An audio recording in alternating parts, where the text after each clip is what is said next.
Hello there, my fellow zombies. Josh here with the Zombie Cure to help you wake you up. So, today we're going to talk about the next part of the American dream, or to accomplish it. At least by the standards that most corporations will have you think it is. However, the next step after you've gotten your student loan and you've gotten through school is time to look for a job. So, now you get to start learning how to interview. Most interviews are lopsided. They have a alpha, and then the other person coming in for the interview is usually the dog with the tail between their legs. So they're not equalized.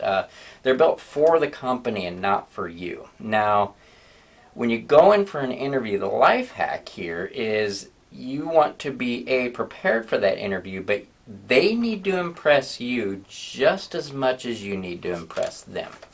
And I got 6 questions here that are going to help you equalize that. Now, some of these questions are going to rub your interviewer the wrong way. And that's okay, because the way I design these questions is that if they do answer it and they give you good answers, then this is probably a company you might invest in, just because they are that prepared and they actually care about their employees.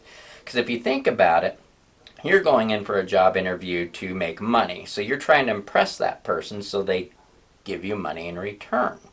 Well, on their perspective, you need to be impressed just as much as they are, because they are gathering an asset for somebody that will also make them money. So if you think about it, the person interviewing you is somebody's kid too. So these are 6 questions that I've written down, and I'm going to tell you why I ask these questions and what to look for. So the first question is what does your company do to prevent turnover? Now, this one always blindsides them because they don't have an answer usually. However, a good company will, and you'll get that information of the steps they do to mitigate turnover or to get rid of turnover. Okay, so it's a very good question and a very good insight that you can't really research that well online. Second question, now this is one they do really like. They really like to hear this one, is what's the average day look like for this position?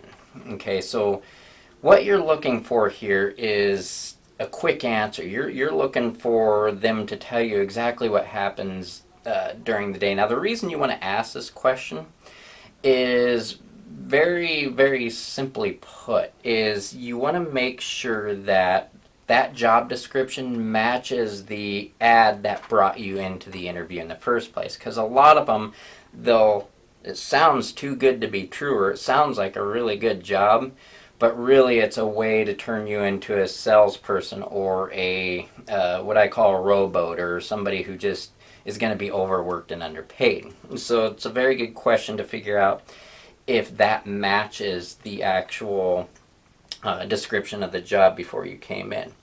Another question that's very good to ask, and this one sounds a little bit cliche, but it gives you an insight on the company, kind of maybe how fun it is to work for them.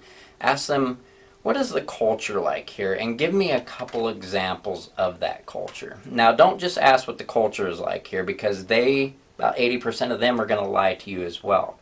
Okay, you want to ask, give me a couple of examples, because that will really make them think and pull out the good things that accompany that position. Okay, so next question is how does your company handle it when you make a mistake? Now, this one kind of rubs them the wrong way and also blindsides them a little bit, because it tells what their punishment process is if you were to make a mistake. Also gives you an idea of how harsh that punishment may be. Like, could you lose your job really easy? Now, this is going to give you a sense of job security, and whether it's a positive environment that accepts mistakes so you can learn from them. It needs to be an educational environment, not a boss yelling, screaming type environment.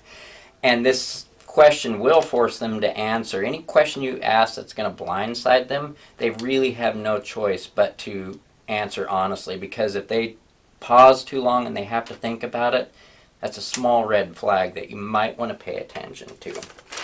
Okay. Then you want to ask the question, what is the temperament like of your superior? What is your boss like? Usually the person interviewing is not the highest person in the company. Now, if it is, this is a question you might want to avoid, obviously, because you'll get that answer directly out of the mistake question that was before this one.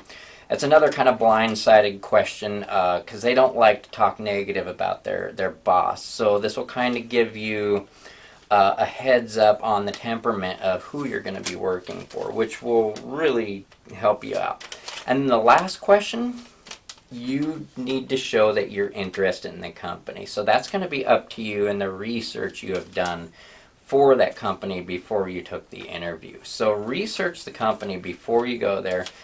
Write down a nice question. In fact, you should write down all these questions. And when they answer, you want to keep track of their answers. You want to be writing things down just as they are.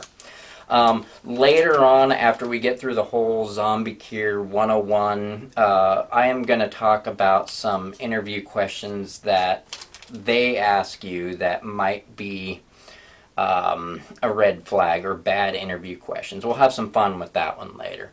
But anyways, I just thought I'd help you out and kind of give you a heads up. Now, it's going to take you longer to find a position by asking these questions because you are going to rub them the wrong way. However, hang in there, and eventually you're going to come across a company that just answers them the way you need to hear to be able to enjoy that position. You remember, this channel is not about quantity. It's all about quality, and unfortunately, quality does take a lot more time. Anyways, this is just an observation, and I appreciate you watching.